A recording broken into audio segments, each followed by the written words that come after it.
I'm Suzi Landolphi, and welcome to Be Crazy Well. No. Welcome to Be Crazy Well. I'm going to be real crazy right now. I'm going into this arena, and you're going to meet my new guest today. His name is Guinness, as in drink a Guinness. And so I'm just going to interview him and see what you think about him. I'm here at Sweetbeau Horses. It's Sweetbeau Ranch. And that's my guest. That's Dylan. Guinness. What am I saying? Guinness, that was the shortest interview in history. Come on back. Well, you just learned something about horses. He came over to check me out and then decided I wasn't worth hanging out with because horses almost always, if not always, will choose horses over people. And people ask me all the time, they go, why do you use horses? Why not dogs? Well, because we've already ruined dogs. Now, I don't want to say that in a bad way. I have 4 rescue dogs. When I say ruin them, they've already figured out that being with humans is better for them and safer for them than being with other dogs, because other dogs don't know how to open dog food and they don't know how to cook chicken and things like that. So it's very clear that dogs have become very codependent on us, and they will stick by us, which we love because most of our family doesn't, right? I mean, think of people that have betrayed you and haven't stuck by you. So to have a dog is amazing, and they will choose us over other dogs. Horses, on the other hand, will not. They will always choose another horse. And as you can see, Guinness is over there. He's owned by Patricia and Michael here at Sweetbeau Horses. Now, he happens to be what's called a warm blood mixed with a Percheron, which is a very big horse.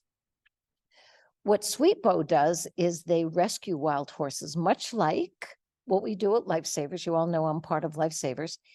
And we're so grateful that other people want to help save Mustangs. And so what Michael and Patricia do is they get them from the BLM, the Bureau of Land Management. They rescue them from those holding facilities after being rounded up, and usually very dangerous, horrible roundup with helicopters. And they bring them here to their ranch and they train them so that they can be adopted out to wonderful people who love Mustangs and understand the how unbelievably smart they are and courageous and that. So I'm here to teach Guinness, to teach a training for 3 days on horse-inspired growth and healing. And that's an equine therapy program that I created in order to encourage people, many times veterans, to come and spend 3 days learning to be with horses and how they can teach us to be better humans. So remember, I said that they're not codependent. They're interdependent. They know that we deserve to be in a herd and we deserve to help each other, because that's what wild horses do. Wild horses are amazing in that aspect. And if they're coming right out of the wild, they're not gentled. They're not ready to connect with humans. In fact, they may see us as nothing more than predators, because let's face it, we eat hamburgers. So this idea that we would have to gain their trust, we don't break horses, we gentle them, and we create a partnership with them, a safe, trustworthy partnership with them. And hopefully that will help us build a long-term, healthy, kind, stable partnership. Now, wouldn't that be great for all of us? Now, think about this. We can hardly do that with each other. I mean, think of the time he said, oh, I love you. I'll love you forever. Yeah, how long did that last? So the point being is they can teach us how to really appreciate being safe with one another and also respecting one another. The most wonderful thing about wild horses is they know they can't live by themselves. They don't want to live by themselves. They want to live with other horses. And they have a whole way of being in the wild that is just magnificent in terms of how they protect one another and feed one another and care for one another and even fight with one another, but not hopefully to the death. That's not what they want to do. They just want to make sure that the leaders are safe and that they will keep caring for the herd and be protectors. So I'm here doing that this week with 3 people. And I thought it would be really fun for you to meet not a Mustang. Guinness is not a Mustang. And he's going to help me because we're not going to just gentle wild horses. Sometimes we use horses that are already gentled, and they teach us how to breathe, how to be congruent. That means our thoughts, our feelings, and our actions have to be the same, or the horse won't deal with us. How do we communicate? Are we clear? Are we honest? Are we kind? Are we firm? Can we set boundaries? And can we be consistent? Think of that word for a second. How many times have you said one thing and done another? How many times have you asked somebody to do something you're not doing? So horses give us that opportunity to practice, to literally be with another being. And there he goes. There he goes. To be with another being and practice our way of being, so that we can build these partnerships. Now, I should be able to show you that we do have 2 Mustangs over here. I'm going to keep looking at my Wi-Fi to make sure that it doesn't drop off while we're doing this. So we're in what's called an arena, and that's where we're going to work tomorrow when all the participants come. And I'm going to turn my camera around so that you can see. You won't be able to see them because they're in the sun and we're in the dark. Oh, wait a minute. I think I can get closer. All right, so here's 2 Mustangs that Patricia and Michael rescued, and they're being gentled. So I'm going to come up here, and they've already done some gentling. So I'm going to put the camera up here. I'm sorry for all of those that are just listening and not seeing. And I'm going to see if this Mustang will raise his nose. Oh, yeah, you want to smell that, Cam? You want to say hi to all those people?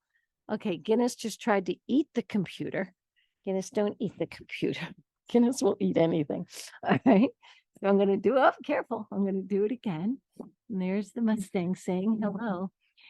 This Mustang actually still has his brand on the side of his neck. These are males. So I'm going to, they're called geldings. Here he is again. And now watch, there might be a little bit of nipping going on there. If these 2 don't, Guinness, do not eat my computer. And there's the other Mustang over there. And they're here to get gentled and then adopted out. So I wanted to share all this with you. I really hope that someday, one of the things we're going to try to do at Lifesavers is when we have a veteran retreat, we just got Starlink and we've got the mobile kind. So we're going to stream a wild horse gentling session with veterans. So you can actually see how that works and what it is that we do and how it gentles us. Don't tell anybody. That's the secret, that actually the horse gets gentled. Some of them are already a little bit smarter and more gentle than we are. But we definitely get gentled when we do this work. And when I was put in a 60-foot round pen with a wild horse and a helmet, thank God they gave me a helmet, I realized that I was not gentle. I was not congruent. I had resentment. I was controlling. I could get irritated. And I wanted things to go my way, as opposed to hanging out with horses and working out a partnership to see how we can work things out together. Not my way, but our way. And then could I be consistent? Or was I going to be kind one minute and then really resentful and almost abusive, in another time when I'm irritable, frustrated, or whatever.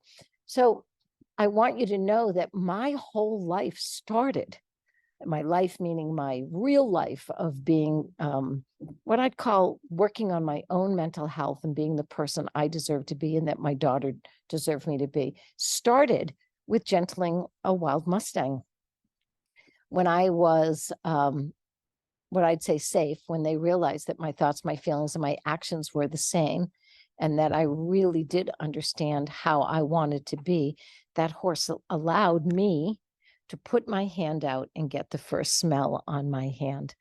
I remember that day like it was yesterday, and I started to cry because all of it, and that happens to almost all of us, male, female, doesn't matter. We all start to cry when an animal like this, who doesn't need to, has the courage to come up to a perpetrator, to a prey,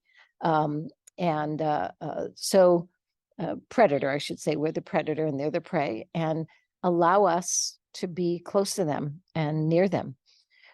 So that's what happens. And I want to say something about predator and prey. I know we always say that humans are predators and then animals are the prey. I think we're all predators and I think we're all prey. I think that if we're put in unbelievably harsh, terrible conditions, that 1 minute you could be the prey and another minute you could be the predator. And you have to choose. You can't be both. So I would suggest that even horses can get on their high horse, hence the expression, and they will fight and they will make sure that they win when they believe that their life or the life of their pod or their herd is at risk.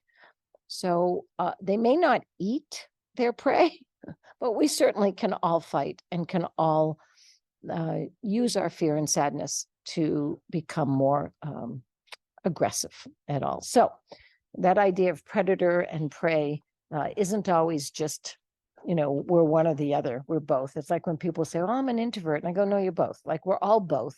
We're all everything. If you have anxiety, you probably have depression. If you have depression, you have anxiety. They're the evil twins. They go together. And actually, they're not even evil. I say that jokingly because that's what we say. They actually serve a purpose. So the horses understand that idea of being at risk. They understand fear. They understand loss. And so then they understand what they have to do to keep themselves safe. What they really understand that we always forget is belonging to a herd, is being part of a team, is making sure that we understand that we are interdependent. We are not independent. And we shouldn't be codependent. That's not going to help us either. But interdependent will help us. So I just wanted to come in. I was hoping to have a guest this week. So they weren't just looking to me. So when my guest couldn't make it, I decided to go find the best guests I could find. And here they are. They're the best guests ever. Right, Guinness? Right, guys?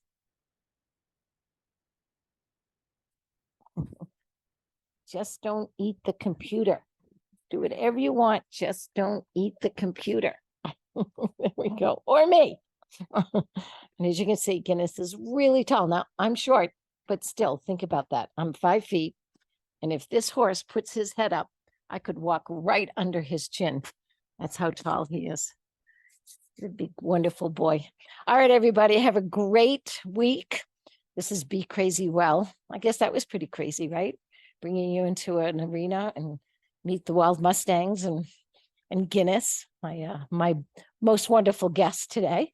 And in the meantime, please do not be shy about contacting me, suzigma@gmail.com. That's what my family calls me, Gma, SUZIGMA@gmail.com.